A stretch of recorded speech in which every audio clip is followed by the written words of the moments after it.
Hi everybody, I'm Eric Basu. I'm the CEO of Haiku Inc. We make game-based training that teaches people cybersecurity. I'm going to talk to you today about the difference between gamification and game-based training. I've heard these used synonymously. I've heard these words, used synonymously, but the reality is they're not synonyms at all. And I'll tell you today about what the difference is. So gamification, we've had this for years. Gamified learning is when you take a traditional learning system, and that could be a video, or it could be a PowerPoint presentation in some cases. And of course, in cybersecurity, it could be a cyber range. And you gamify that training by putting something that you'd find in a video game, like a leaderboard or some badges or some cutscenes, video game cutscenes, graphic pictures, some characters, to make it more appealing. What you're trying to do is you're trying to make it more appealing to people so that they'll take that traditional learning. The problem with that is that you're still doing the traditional type of learning. You're still doing that PowerPoint or that video or whatever, but it's not actually playing a game. So it's not game-based. Game-based learning, on the other hand, is when you actually create a video game. And there's a woman named Jane McGonigal. She wrote a book called Reality is Broken in 2011. And she was very prescient. And she posited that we should make reality more like video games. People play video games, in her book, for a reason, because they appeal to certain things. They trigger endorphins in our head. They make us want to play them more. And rather than castigating people for playing too many video games, we should try to make reality more like video games. And she had a really key concept in there, is that a good video game, a good one, mind you, gets people into the flow state within 15 minutes. And it's when you're first starting. A video game you've never seen before, right? That's different from anything else you start the first time.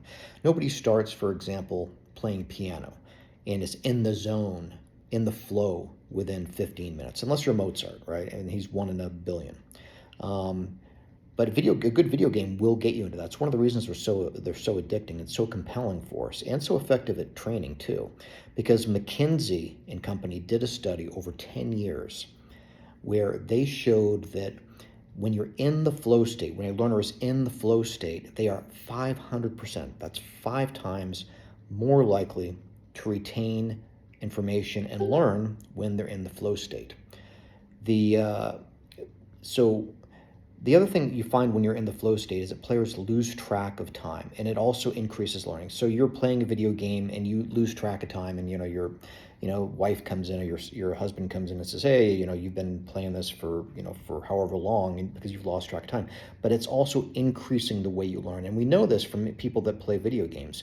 When you're in Elder Scrolls, for example, and you're learning the potion making system, or you're in Diablo and you're learning the skills chart, and you find that you're flying through those systems. They're pretty complex systems. I mean, you try to compare those to a periodic table of elements. There's a similar amount of complexity in there.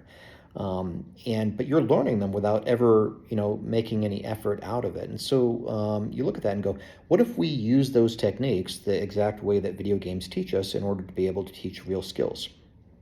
And so that's what we do in Haiku. We actually use the way video games teach to teach real-world skills.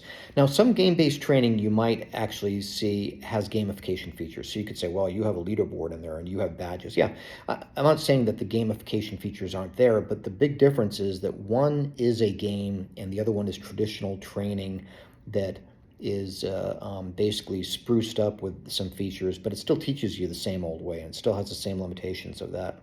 Gamification actually has gotten a somewhat negative, reputation recently, because people expected wonders from it. They expected it to suddenly change the way in which people learned, and it didn't do that. And because it didn't change the way in which they learned, it just tried to make them more likely to do that learning, which it sometimes was good at and sometimes was bad at. But game-based training actually has the ability to change the way in which people learn. I've got hundreds of anecdotes, literally hundreds of anecdotes from people who have played Haiku who say, I've never been able to learn cybersecurity before. I've never been able to, until your product. And some people say they had ADHD. I had an Australian service member who says he had ADHD, never been able to learn Linux until our product because of the way the product is. So that's the difference between game-based training and gamified training. Hopefully, if somebody brings those two up, you'll actually know the difference now. If you haven't tried our products, you can get a free trial down in the comments section. And if you like this video, then please hit the subscribe button, and we'll hopefully have some more valuable content for you coming up as time goes on. Thank you.